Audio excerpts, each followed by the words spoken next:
Santa Claus is about to drop a bomb on Biden. And basically, here's what it lays out. The stock market's down like 500 points or something like that today. And in part, this is a reaction. Now, I realize they're saying, oh, gee, there's a company that's crashing in China. Well, that would take down the Chinese stock market. But what's happening here is that last Friday, Janet Yellen, our Treasury Secretary, came out and said, you know, we ran out of money. The federal government ran out of money at the end of July. It is now September. And if y'all don't raise the debt ceiling pretty soon, we're going to have to start cutting back on what we spend money on. And if we reach the point where we can't even service our debt, we're talking a worldwide depression. Yellen came out and said essentially that. There's a link to the Financial Times story that details it. Or maybe it's the Washington Post story in my op-ed today. And sure enough, on Sunday, yesterday, Mitch McConnell came out and said, yep, 0 votes. Excuse me, that was on Saturday. Said 0 votes, Republican votes for the debt ceiling. So on Sunday, yesterday, Yellen came out again, and this time in the Wall Street Journal, saying, quote, we would emerge from this crisis a permanently weaker nation. If, you know, end quote, if the Republicans do this strategy of saying, no, we're not going to raise the debt ceiling, we're going to crash the economy. This is an actual strategy. They have been running this since 1981. And I just want to lay it out for you. In summary, here's how the strategy works. First, this is called the two Santa Claus theory, and it was devised by Jude Wanniski. It was first published in the Wall Street Journal in 1974 as basically a letter to the Republican Party. Here's how you can never again lose an election. First, the two Santa Claus theory dictates when Republicans control the White House, they must spend money like a drunken Santa and cut taxes to run up the U.S. debt as far and as fast as possible.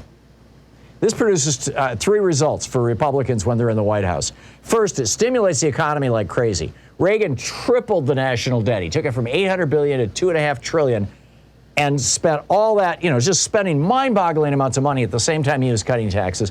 And that stimulus actually improved the economy. And so people look back and go, hey, the economy was pretty good during Reagan. Yeah, give me a $2 trillion credit card. I'll show you what it looks like to live large. Anyhow, that's the first effect. The second is that it raises the debt, which is what the Republicans actually want. And then the third is that you add to that massive tax cuts, and the Republicans are viewed as Santa Claus. Hey, they're giving me tax money back. The second part of the strategy, that's the first part of the two Santa Claus theory strategy. The second part is that when a Democrat is in the White House, you completely reverse the script. Republicans need to scream bloody murder about the national debt as loudly and as frantically as they possibly can. Our children are going to have to pay for it. We have to cut spending to solve this crisis. Shut down the government, crash the stock market, damage U.S. credibility around the world if that's what's necessary to stop Democrats from spending any more money.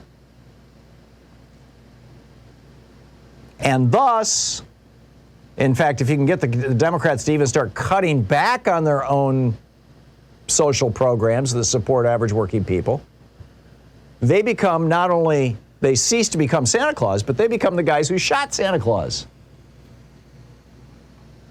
And sure enough, they're doing it again. You know, they're following their two Santa Claus theory. Well, where did this come from? This came from this guy, as I said, Jude Wanniski, back in 1974. In the Wall Street Journal, he first proposed his two Santa Claus strategy. This was back when Nixon, you know, had resigned in disgrace, and the Republican Party was in such terrible shape that they were literally writing books about. Kevin Phillips wrote a book, you know, basically wondering whether the Republican Party would even survive.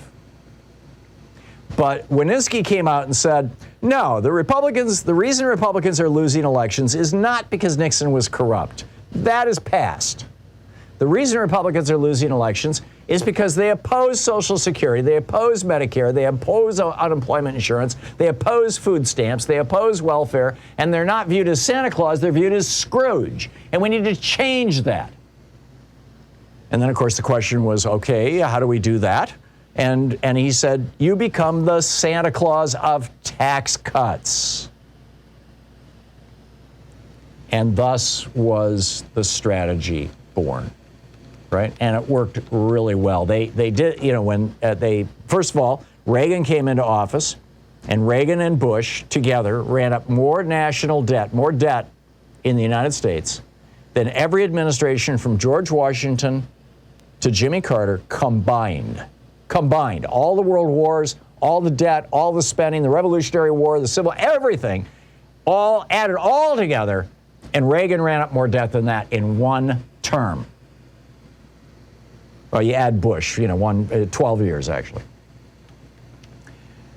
So, first of all, now you've got this massive debt. Now Bill Clinton comes into the White House. What do the Republicans do with it? Well, Jude Wanniski, by the way, had invented this phrase, supply-side economics, as a justification for Reagan's drunken Santa spending. And Art Laffer came up with his famous curve that said that when taxes go down, revenue to the government goes up. And so those two things were used as the kind of Potemkin village, the mask over the face, the justification for this. So then Bill Clinton comes into office, and what do the Republicans do? They scream absolutely freaking bloody murder.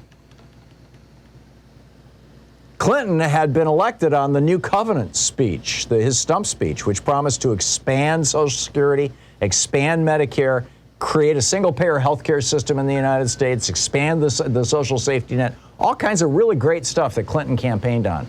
And then as he was coming into office, Wanniski insider Alan Greenspan and his good buddy, Goldman Sachs co-chairman Robert Rubin, sat him down and said, Bush and Reagan left you such massive budget deficits that you're not going to be able to do your new covenant. You're not going to be able to spend more money. In fact, you're going to have to start cutting programs. And Clinton believed them. He took it to heart. He became the anti-Santa Claus. He said, the era of big government is over. It's the end of welfare as we know it. And the result was exactly what Jude Wanniski predicted. Democrats started losing elections all over the country as a result of Clinton going, shooting Santa Claus in the face. Thus, in 1999, looking at the wreckage around Bill Clinton, this last year of his presidency, next to the last year, Wanniski wrote this gloating memo that said, quote, we of course should be indebted to Art Laffer for all time for his curve. But as the primary political theoretician of the supply side camp, I began arguing for the two Santa Claus theory in 1974. If the Democrats are going to play Santa Claus by promoting more spending, the Republicans can never beat them by promoting less spending. They have to promise tax cuts. Then the president of the Cato Institute, this Koch-funded think tank, Ed Crane, he noted in a memo that year, quote, when Jack Kemp, Newt Gingrich, Vin Weber, Connie Mack, and the rest discovered Jude Wanniski and Art Laffer, they thought they'd died and gone to heaven. In supply-side economics, they found a philosophy that gave them a free pass out of the debate over the proper role of government. That's why you rarely, if ever, heard Kemp or Gingrich call for spending cuts, much less the elimination of programs and departments. And that was the year, 1999, that was the year that two Santa Clauses went mainstream, when the media bought it hook, line, and sinker. And, the Republicans got what they wanted from Wanniski's work. They held power for 40 years. And they did it to Clinton. Then they did it to Obama. The exact same thing. Oh, my God, tax cuts. Oh, my God, deficits. We can't, you can't spend your way out of. And what did Obama do? He believed them, too. He said, okay, let's cut Social Security. Let's do the chain CPI. His base stopped him. But he was willing to, Obama was willing to cut Social Security because all of the pressure, because, oh, my God, the debt, oh, my God.